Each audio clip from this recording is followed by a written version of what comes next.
हमारा सबसे पहला इवैक्यूएशन था। हमारे स्केल में आज तक किसी ने इवैक्यूएशन नहीं किया कि जो 20,000 लोग हमारे नागरिक जो आए और दूसरे लोग के नागरिक जो हम भारत वापस लाए, ये काम किसी और देश ने नहीं किया। और मैं यह भी कह सकता हूं कि जो बाकी विदेश मंत्री जिनसे मेरी बात होती है, वो तो कभी कभी यहाँ, स्पीकर सर, कुछ ही दिन पहले एक विदेश मंत्री आए, उन्होंने मुझे बहुत गर्व से कहा कि मैं 2 प्लेन यूक्रेन से लाया और मेरे से पूछा आपके प्लेन कितने आए, और वो हैरान थे जब मैंने कहा कि 90 प्लेन आए। तो और यह भी है कि बाकी देश जो हैं वो हमारा जो उदाहरण देख के एक किस्म से हम उनको प्रोत्साहित करते हैं। उनको लगता है कि भारत कर रहा है तो हमें भी हमारे साइड से ऐसा कुछ करना चाहिए। कल एडवाइजरी की बात हुई और बहुत लोगों ने इसमें, यह स्वाभाविक है कि लोग कहें ऐसे क्राइसिस में कि आपने जल्दी किया या नहीं किया, या आपको किसी और तरीके से करना चाहिए था, या आपके शब्द के प्रयोग में कुछ कमी रह गई। मैं हाउस को समझाना चाहता हूं कि अगर हमारी एडवाइजरी का प्रभाव कुछ नहीं होता या लोग इसको सीरियसली नहीं लेते, तो 4,000 हमारे नागरिक उस समय कॉन्फ्लिक्ट के पहले क्यों निकले? वो इसीलिए निकले क्योंकि उनको समझ में आया कि एडवाइजरी का महत्व क्या था, कि हम हर रोज एडवाइजरी इशू नहीं करते। जब कोई किसी भी राजदूतावास का एडवाइजरी है कि जो नॉन एसेंशियल लोग जो हैं वो देश को छोड़ के घर वापस चले जाएं, तो लोग उसको मानते हैं। पर हाउस का पूछना कि सब लोग क्यों नहीं गए, ये भी स्वाभाविक है। और ये इसीलिए नहीं गए क्योंकि जब आप स्टूडेंट हैं, और एक ज़माने में हम सब स्टूडेंट थे, तो हम 20 साल के हैं, तो स्टूडेंट के मन में क्या होता है? स्टूडेंट सबसे पहले तो यूनिवर्सिटी से पूछते हैं, अपने दोस्तों से पूछते हैं, जो स्टूडेंट एडवाइज़र होते हैं, कंट्रैक्टर होते हैं, उनसे पूछते हैं, टेलीविज़न में देखते हैं, न्यूज़पेपर पढ़ते हैं। और उनको लगा एक कि अगर वो उस समय यूक्रेन छोड़ के भारत चले जाएं तो कहीं उनका एजुकेशन डिस्टर्ब हो जाएगा, खराब हो जाएगा और उनको नुकसान पहुंचेगा। और ये फीलिंग इसीलिए हुआ कि बहुत सारे यूनिवर्सिटीज़ ने उस समय ऑनलाइन कोर्सेस देने से भी इनकार कर दिया। जैसे उदाहरण के तौर पे मैं आपको कह सकता हूँ कि कीव में एक यूनिवर्सिटी था, उन्होंने कहा कि हम तो ऑनलाइन पे कन्वर्ट ही नहीं कर सकते। ओडेसा में एक था, उन्होंने कहा कि हम 25 फरवरी तक ही दे सकते हैं ऑनलाइन। एक खार्किव में यूनिवर्सिटी था, उन्होंने राजदूतावास उनको फ़ोन करती रही, उन्होंने किसी को भेजा भी वहाँ, वो तो मिलने के लिए तैयार नहीं थे। और 2 यूनिवर्सिटी और थे, सुमी में और विनित्सा में, जहाँ हमारे विद्यार्थी काफ़ी संख्या में थे, और वो कह रहे थे कि हम ज़्यादा से ज़्यादा कुछ हफ्तों के लिए चला सकते हैं, पर हमारी राय है कि आप रुक जाओ, ये इतना सीरियस नहीं होगा। अब कल एक मेंबर ने हमें याद भी दिलाया कि इसी समय रिपोर्ट्स भी निकली कि रूस जो है अपनी फौजों को, उसके कुछ यूनिट्स को वापस ले जा रहा है। और मैं खुद एक बार मैं उस समय मॉनिटर भी कर रहा था, पर एक बार मैंने अपने लिए एक बार और चेक किया कि यूक्रेन की सरकार उस समय क्या कह रही थी। यूक्रेन की सरकार अपने देश, और हमारे स्टूडेंट्स उन्हीं के बीच में थे, उनको कह रही थी कि नहीं, ये आप पैनिक नहीं करो, आप इसमें कहीं कुछ हम लोग संभाल लेंगे। तो ओवरऑल सिग्नलिंग जो था, उन्होंने हमारे नागरिकों को, हमारे स्टूडेंट्स को सचमुच एक किस्म से दुविधा में डाल दिया। और इसीलिए 4,000 लोग यूक्रेन छोड़ के आए और बाकी 18,000 लोग, उन्होंने कहा कि हम अभी रुक जाते हैं, देखते हैं कि हालात बिगड़ती है, सचमुच बिगड़ती है या नहीं।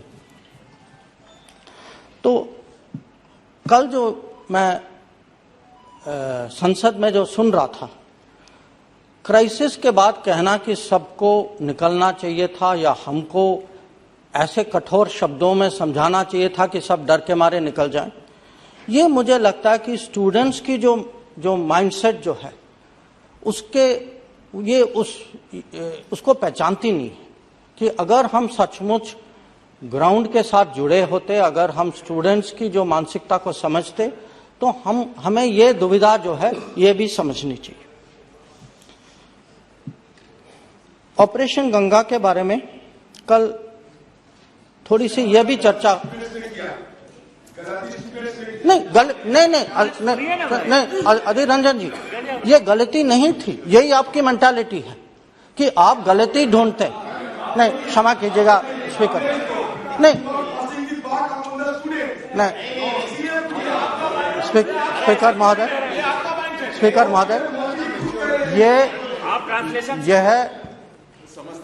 यह साफ है कि ऐसे सिचुएशन में लोग जो हैं 22,000 लोग एक निर्णय नहीं ले सकते कलेक्टिवली। हाँ, तो हाँ, अब यह भी कल चर्चा हुई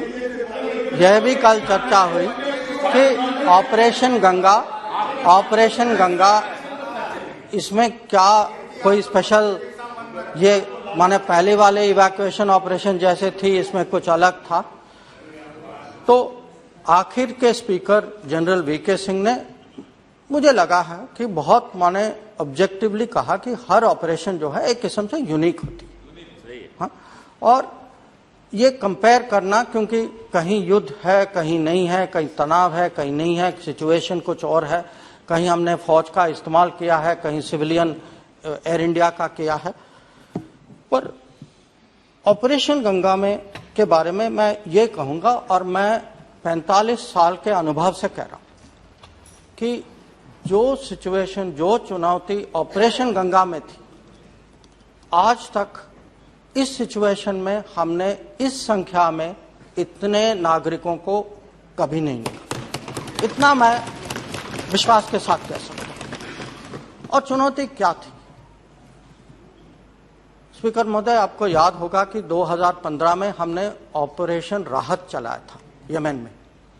उस समय यमन में लड़ाई हो रही थी, पर प्रधानमंत्री ने सऊदी अरेबिया के राजा को फोन करके उनसे एक युद्ध विराम कराया ताकि हमारे प्लेन जाकर हमारे नागरिकों को वापस ले आए।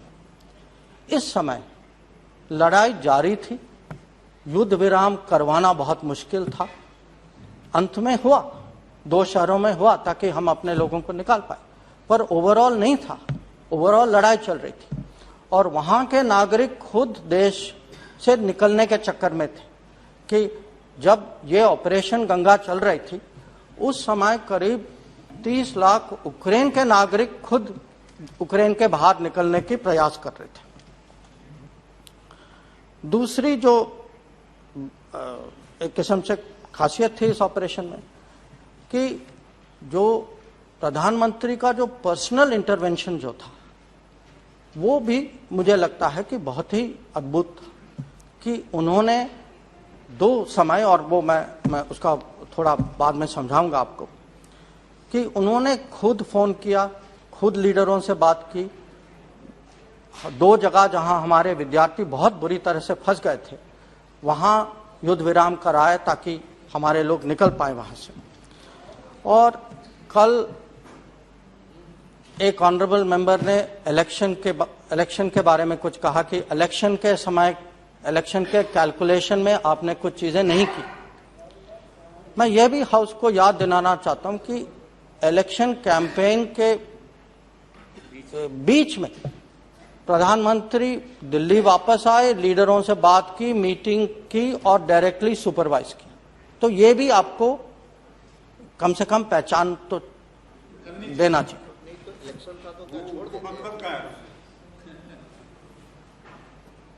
अब इसमें जो है दो शहर थे, सुमी और खार्किव, जहां हालात बहुत ही खराब थे। खार्किव में शेलिंग हो रही थी। वहां आप जानते हैं कि हमारे एक विद्यार्थी जो नवीन जो है उनकी मृत्यु वहां हुई। और सुमी में फायरिंग हो रही थी दोनों यूक्रेनियन और रशियंस के बीच में। दोनों जगह खार्किव में एक हमारे ही मेंबर ने यहां पूछा कल कि प्रधानमंत्री के बात करने का प्रभाव पता नहीं क्या था। मैं उनको ये बता सकता हूं कि मैं उस कमरे में था, उनके साथ था उस समय जब उन्होंने खार्किव में पुतिन साहब के साथ जो मुद्दा उठाया और कहा कि हमारे स्टूडेंट्स हैं वो डेंजर में हैं, फायरिंग हो रही है। तो उस बातचीत के कारण हमें उतना समय मिला कि हमारे स्टूडेंट्स जो हैं खार्किव छोड़ के एक सेफ जोन, जो रशियंस ने हमें बताया कि अगर आप उस जगह जाएंगे उस जगह फायरिंग नहीं होगी। और सुमी में उन्होंने दोनों से, क्योंकि हमने लोगों को निकालने की कोशिश की, फायरिंग हुई। एक टाइम तो स्टूडेंट बस में बैठ भी गए थे, हम निकलने वाले थे और फायरिंग फिर से शुरू।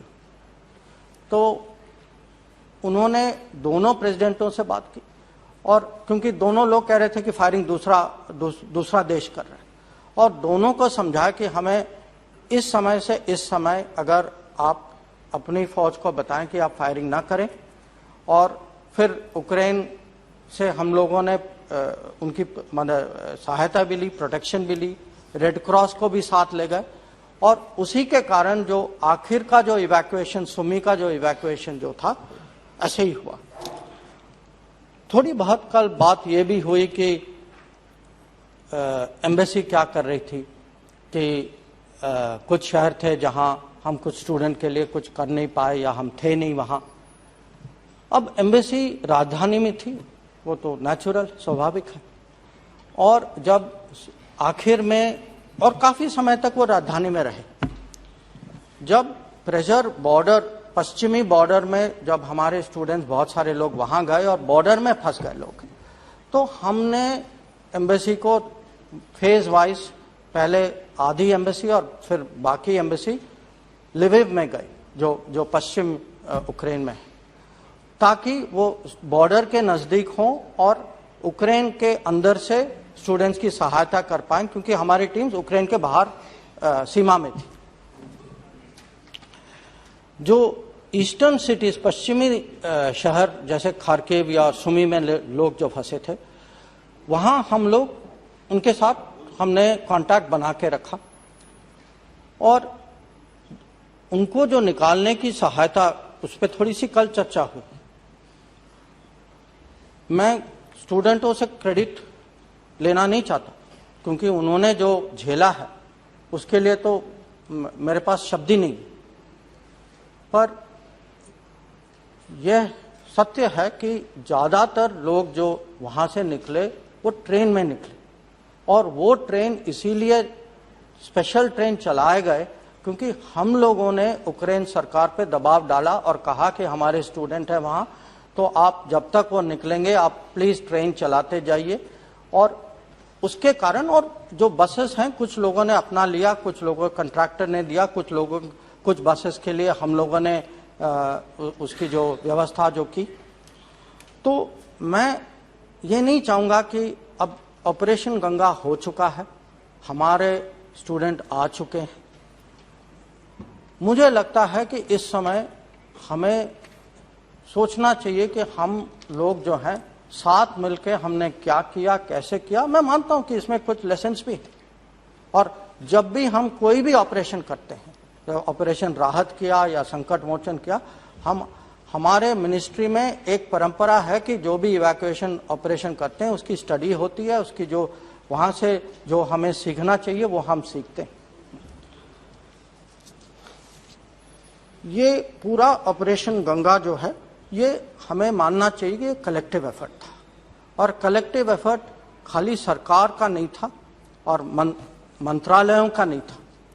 इसमें इंडियन कम्युनिटी भी शामिल थी, इसमें कुछ जो बिजनेसेस हमारे यूक्रेन में काफ़ी और पड़ोसी देश में बिजनेस है, उन्होंने बहुत सहायता की हमारे।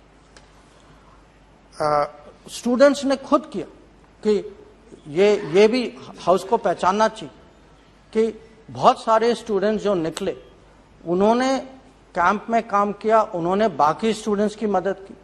और मैंने ये भी देखा कि कभी कभी एक बस था तो आपस में उनको डिसाइड करना था कि कौन जाएगा कौन रुकेगा, और स्टूडेंट्स ने बहुत साहस दिखाया कि बहुत लोग जो रुके और दूसरों को उन्होंने जगह दी। इसको भी हमें पहचानना पड़ेगा। तो और ये बात कल उठी कि मिनिस्टर्स जो गए उनका रोल क्या था। मैं जो यूक्रेन के फॉरेन मिनिस्टर को तो मैं जानता हूं और रूस के भी जानता हूं, और सब पड़ोसी मिनिस्टर को मैं पर्सनली जानता हूं, पहले से जानता था। और जब ये फाइटिंग शुरू हुई मैंने सबसे बात की, क्योंकि पहले से रिश्ता था, तो उन्होंने रिस्पॉन्ड भी किया।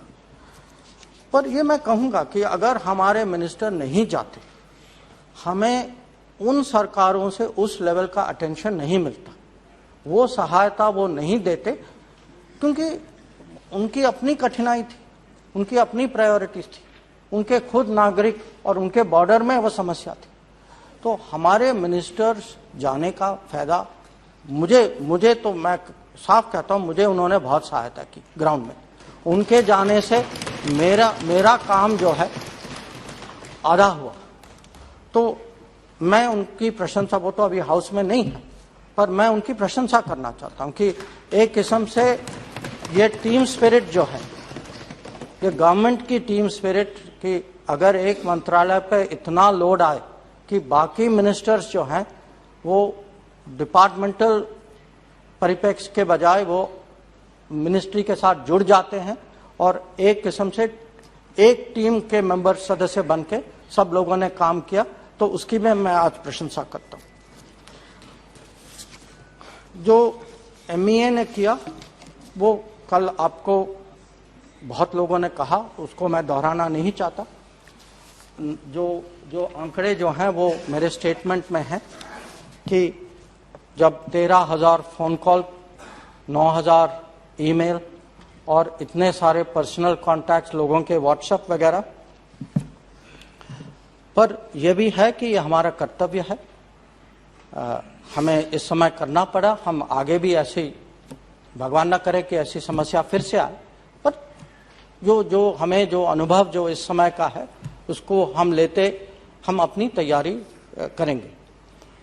अब जो स्टूडेंट्स जो वापस आए उनके बारे में मेंबर्स ने चिंता प्रकट की, ये स्वाभाविक है। तो ये आप सुन रहे थे भारत के external affair minister S Jaishankar को, जो डिटेल में बता रहे थे कि ऑपरेशन गंगा को कैसे सक्सेसफुल बनाया गया,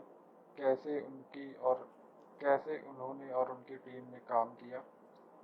साथ ही उन्होंने बताया कि यूक्रेन रूस वॉर के बीच ऑपरेशन गंगा चलाना कितना कठिन और एम्बिशियस प्रोजेक्ट था। हालांकि कांग्रेस के कुछ सदस्य उनके वक्तव्य से सहमत नहीं दिखाई दिए। ऐसे ही और वीडियोस के लिए सब्सक्राइब करें। आप इस वीडियो को शेयर और लाइक भी कर सकते हैं। जय हिंद, जय भारत।